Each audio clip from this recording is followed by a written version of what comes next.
আপনার পরিবারের সদস্যরা যখন ঘরের বাইরে কাজ করছেন, রোজগার করছেন, পড়াশোনা করছেন, তখন বাড়িতে একজন ব্যক্তি নীরবে নিশ্চিত করছে আপনার স্বস্তি ও আপনার যত্ন, যাতে আপনি কখনো একা না থাকেন।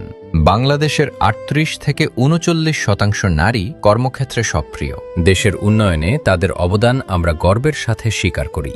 কিন্তু বাকি যারা গৃহিণী ও পরিচর্যাকারী, যারা পরিবারের নীরব রক্ষক, তাদের শ্রম ও ত্যাগ অনেক সময় অদৃশ্য থেকে যায়, অথচ তারাই প্রতিটি পরিবারের সত্যিকারের স্বস্তি। বিএনপি রাষ্ট্র পরিচালনার সুযোগ পেলে তখন বিএনপি এমন এক ভবিষ্যৎ কল্পনা করে যেখানে পরিবারের নীরব রক্ষক নারীরা স্বীকৃতি পাবেন। আর সেই লক্ষ্য পূরণেই বিএনপি তাদের হাতে দিতে চায় একটি ফ্যামিলি কার্ড। ফ্যামিলি কার্ড হল বিএনপির প্রস্তাবিত একটি সরকারি সহায়তা কার্ড।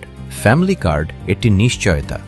স্বল্প আয়ের পরিবারগুলোকে বেশি গুরুত্ব দিয়ে গ্রাম হোক বা শহর, পর্যায়ক্রমে দেশের সব জায়গায় প্রতি মাসে প্রায় ২৫০০ টাকা মূল্যমানের নিত্য প্রয়োজনীয় খাদ্যপণ্য ও দৈনন্দিন সামগ্রী প্রদান করা হবে। এবং এই কার্ড প্রদান করা হবে পরিবারের মূল স্বস্তি, নারী প্রধানের নামে।